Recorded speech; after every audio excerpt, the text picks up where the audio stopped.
Welcome to the West Wing Week, your guide to everything that's happening at 1600 Pennsylvania Avenue.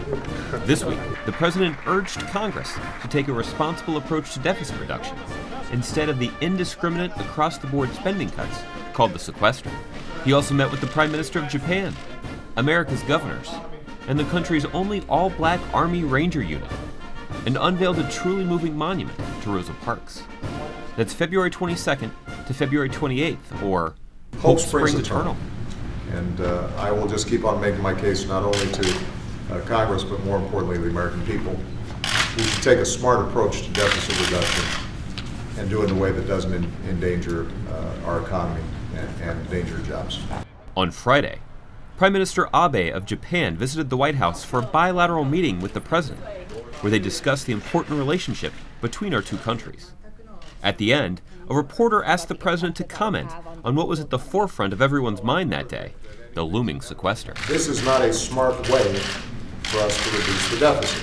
There's an alternative, which is for us to take the kind of balanced approach that I presented, where we have more strategic cuts on programs we don't need, and we close some tax loopholes that are taken advantage of only by the well-connected and the well-off.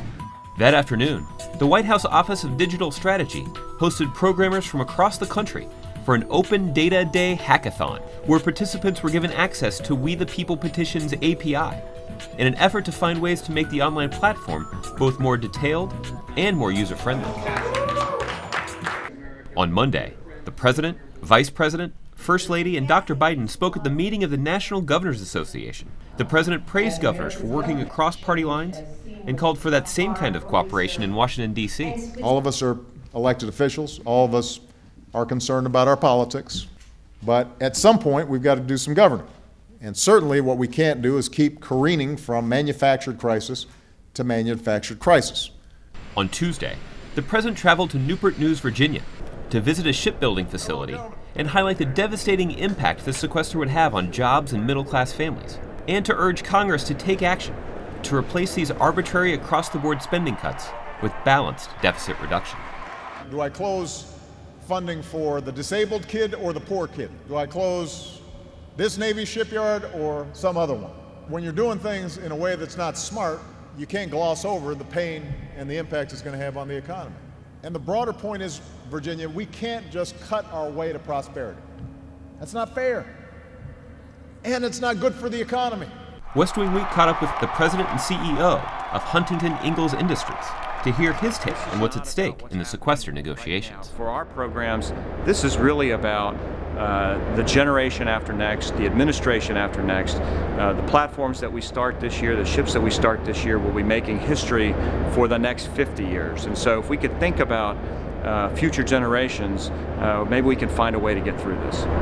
On Wednesday morning, the president was one of the leaders on hand at the U.S. Capitol for the unveiling of a monument honoring civil rights icon Rosa Parks, 100 years after she was born and 58 years after she refused to give up her seat on an Alabama city bus. We see the way things are, children hungry in a land of plenty, families hobbled by job loss or illness, and we make excuses for inaction.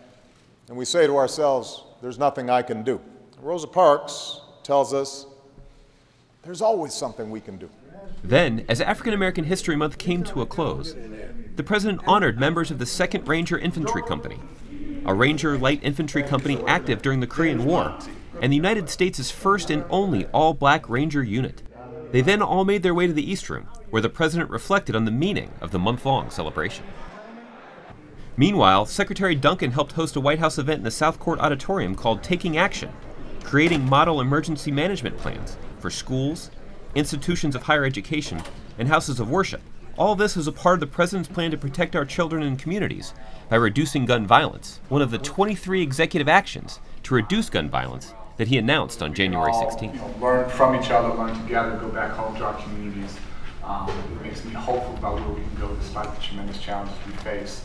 The day ended with a visit to a gathering of the Business Council, where the president spoke about pursuing a balanced approach to deficit reduction, because it's in the interest of the American economy and American businesses, large and small. This is going to be a big hit on the economy. That means hundreds of thousands of people are not going to get jobs that otherwise would get them. It means that you have fewer customers The worst part of it is it's entirely unnecessary. It's not what we should be doing.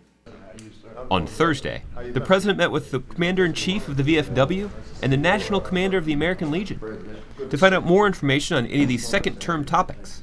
To make your voice heard and to see complete videos of these events, go to whitehouse.gov. And thanks again for checking out your West Wing Week.